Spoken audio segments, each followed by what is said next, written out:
الفاتحہ۔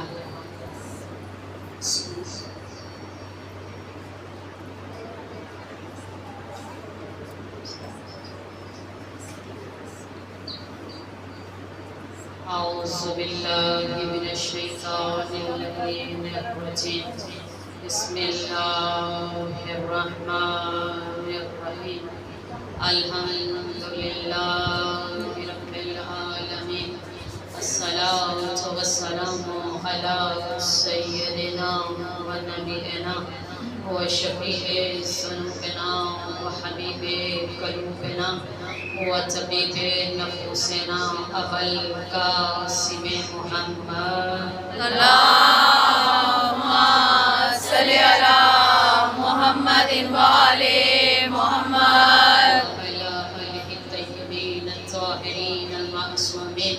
اما بعد فقد قال اللہ تبارک فی کتاب مجید و فرقانہ الحمید، بسم اللہ الرحمن الرحیم، وما خلقت الجن والانس الا لیعبدون، بسم اللہ الرحمن الرحیم، واحسن الخالقین صلوات۔ اللہم صلی علی محمد و آل محمد۔ اپنی اپنی دعاؤں کی قبولیت کے لیے بابا سے بلند صلوات۔ اللہم صلی علی محمد و آل محمد۔ تو بحق محمد، یا اعلیٰ بحق علی، یا فاتروں بحق فاطمہ، یا محسنوں بحق الحسن، یا قدیم الاحسان بحق الحسین، بحق امام زمان۔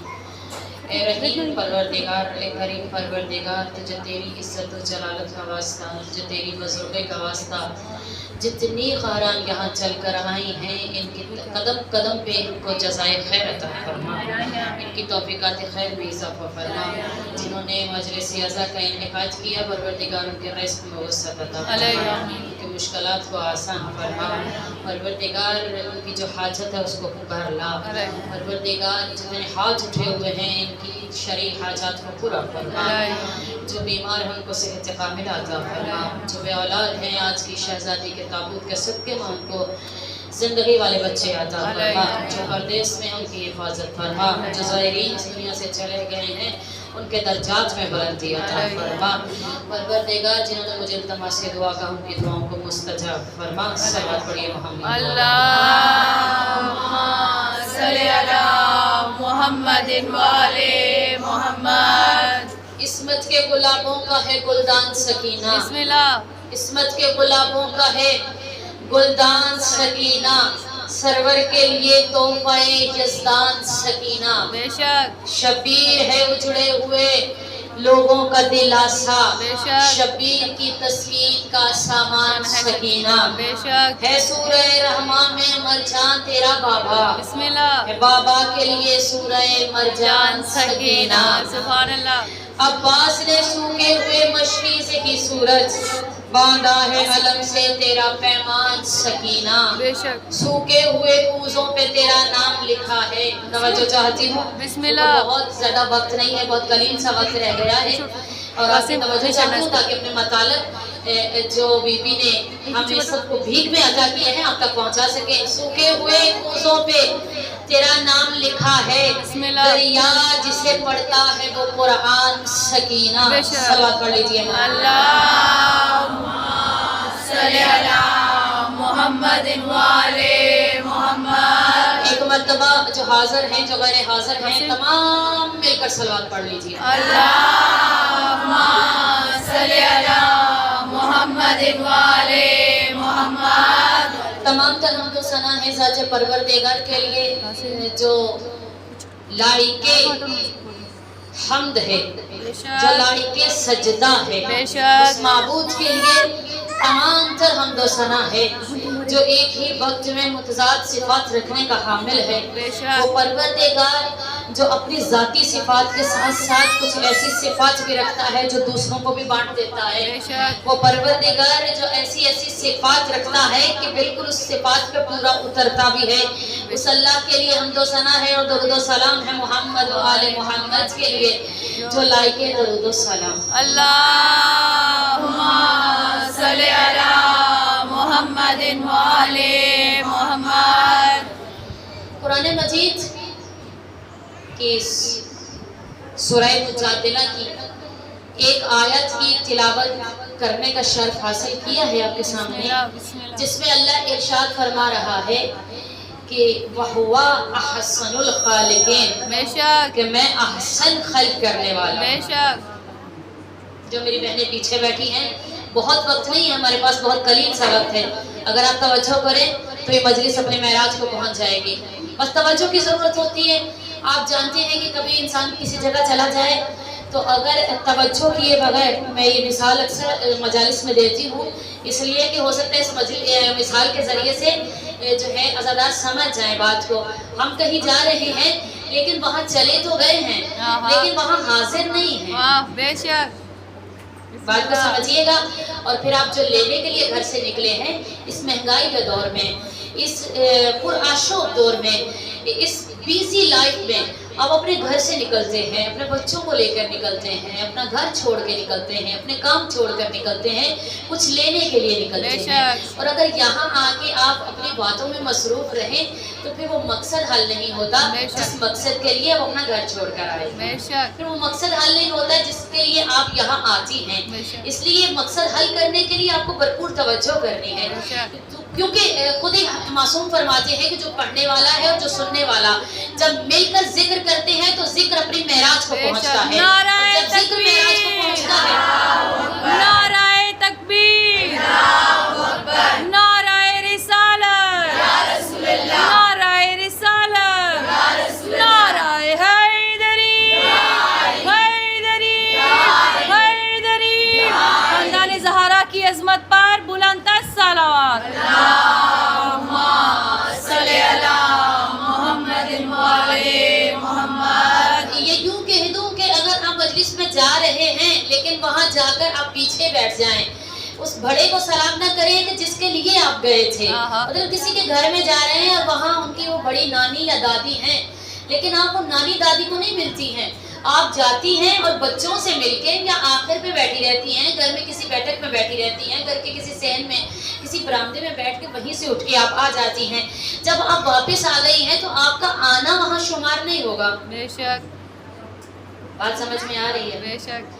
وہاں آنا آپ کا شمار نہیں ہوگا جب تک آپ اپنی حاضری نہیں لگواتی ہیں، جب تک آپ اس بڑے کو نہیں ملتی ہیں. اس لیے پوری توجہات کے ساتھ بیٹھیں تاکہ اس قلیل سے وقت میں مطالعہ پہنچا سکوں. قرآن میں اللہ کہہ رہا ہے کہ وَهُوَ أَحْسَنُ الْخَالِقِينَ، میں اچھا خلق کرنے والا ہوں، میں احسن خلق کرنے والا ہوں، میں بہترین خلق کرنے والا ہوں، میں اعلیٰ خلق کرنے والا ہوں، میں برتر خلق کرنے والا ہوں، احسن الخالقین ہوں. پروردگارہ تو اتنا بڑا خالق ہے. بسم اللہ. زمانوں کو وضو کروانا ہے آپ نے. کہا کہ میں پروردگارہ تو اتنا بڑا خالق ہے، تو نے کیسی کیسی ہستیوں کو خلق کیا ہے، کیسی کیسی چیزوں کو خلق کیا ہے، کیسے کیسے جہانوں کو خلق کیا ہے. تو نے 18,000 عالمین کو خلق کیا ہے. تو کتنا بڑا پروردگار ہے، تو کتنا عظیم پروردگار ہے، تو کتنا بڑا احسن الخالقین ہے. تیری مخلوق میں وہ بھی پائے جاتے ہیں کہ جو کچھ سجدے میں جا رہے ہیں ان کو ملائک کہا جاتا ہے. جن کو تو نے رکوع کے لیے پیدا کیا وہ رکوع کیے جا رہے ہیں. تو نے ان کو بھی خلق کیا جو قیام کیے جا رہے ہیں. تو نے ان کو بھی پیدا کیا جو تسبیح کر رہے ہیں. تو نے ان کو بھی خلق کیا جو ملائک تیری تقدیس کر رہے ہیں. تو نے ان کو بھی پیدا کیا جو ملائک تیری تحلیل کر رہے ہیں. تو نے ان کو بھی پیدا کیا جو ملائک تیرا ذکر کر رہے ہیں. یعنی تو نے اعلیٰ سے اعلیٰ مخلوق کو خلق کیا ہے. پروردگارہ پھر اسی کی آیت کے بعد اللہ ارشاد کر رہا ہے کہ میں احسن خلق کرنے والا. اس کے بعد فوراً کہا کہ میں نے مٹی سے انسان کو بنایا. بسم اللہ بسم اللہ. میں نے مٹی سے انسان کو بنایا. پروردگارہ تو نے نوری مخلوق بنائی ہے. اتنے فرشتوں کو خلق کیا ہے، اتنے فرشتوں کو کہ وہ ان گنت فرشتے ہیں. فقط اللہ ہی جانتا ہے کہ ان کی تعداد کیا ہے. لیکن یہ پروردگار جو ہے یہ نوری مخلوق کو بنانے کے بعد مٹی کے جو پتلے بنائے ہیں، مٹی کے جو انسان بنائے ہیں ان پہ ناز کر رہا ہے. کہا میں نے انسان کو مٹی سے خلق کیا ہے. بے شک. تھوڑا سا آپ کا بسم بولنا اللہ بنتا ہے، بسم اللہ کیونکہ مجلس میں اگر ہم یہاں نہ بولیں تو پھر وہاں نہیں بولیں گے کہ جہاں بے شک، ہمیں بولنا چاہیے بے تھا. شک، یہ پریکٹس کی جگہ ہے، بے یہاں شک. بولیں گے تو وہاں بولیں گے، ورنہ قیامت کا دن وہ دن ہے کہ جب ہر بندے کو نفسا نفسی پڑی ہوئی ہوگی، بے شک. ہر بندہ اپنی اپنی میں لگا ہوگا، لیکن فقط وہاں وہ بولے گا جو اس مجلس میں بیٹھ کر بولتا بے ہے، شک. کیونکہ جب عادت ہو جائے گی آہا. نعرہ لگانے کی، درود پڑھنے کی، تو وہاں بھی پہچانے جائیں گے بے شک. انہیں پاکیزہ ناموں کے بے ساتھ. شک. نعرہ تکبیر یا رسول اللہ یا علی یا علی یا علی اللہم صلی علی محمد وآل محمد. چمکتے دمکتے چہروں کے ساتھ مجلس میں بیٹھا کیجئے، کیونکہ علی والا جو ہوتا ہے جب قرآن کی باتیں سنتا ہے تو اس کے چہرے کھل جاتے ہیں. ایسے مرجھائے ہوئے چہروں میں مجلس میں نہ بیٹھا کیجئے، کیونکہ مرجھائے ہوئے چہروں کے ساتھ وہ بیٹھتے ہیں جن کا امام ایسا ہو کہ جس کی بات کی جائے تو وہ پریشان ہو جاتے ہیں. ہمارے امام ایسے نہیں ہیں کہ ان کا نام لیا جائے تو پریشان ہو جائے، نہیں، ہمارے چہرے کھل جانے چاہیے. اللہ نے جہاں بات کی کہ میں نے احسن خلق کرنے والا، میں بہترین بنانے والا ہوں، وہی فوراً اللہ نے کہا کہ میں نے مٹی سے انسان کو خلق کیا ہے. بسم اللہ. پروردگارا اس مٹی پہ کیوں ناز کر رہا ہے؟ آہا بسم اللہ. پروردگار تو اعلیٰ سے اعلیٰ خلق کرنے والا، تو نے آدم بنائے، تو نے نوح بنائے، تو نے ابراہیم، اسماعیل، یعقوب، الیاس، ادریس، لوط، ہود، ایوب، عیسیٰ، ختم النبیین جیسی مخلوق کو خلق کیا ہے. پروردگارا توجہ چاہتی ہوں اپنی بہنوں کی، پروردگارا تو اعلیٰ سے اعلیٰ مخلوق کو خلق کرتا گیا ہے، لیکن یہاں آگے کیوں کہہ رہا ہے کہ میں نے مٹی سے خلق کیا ہے انسان کو؟ میں ناز کرتا ہوں اس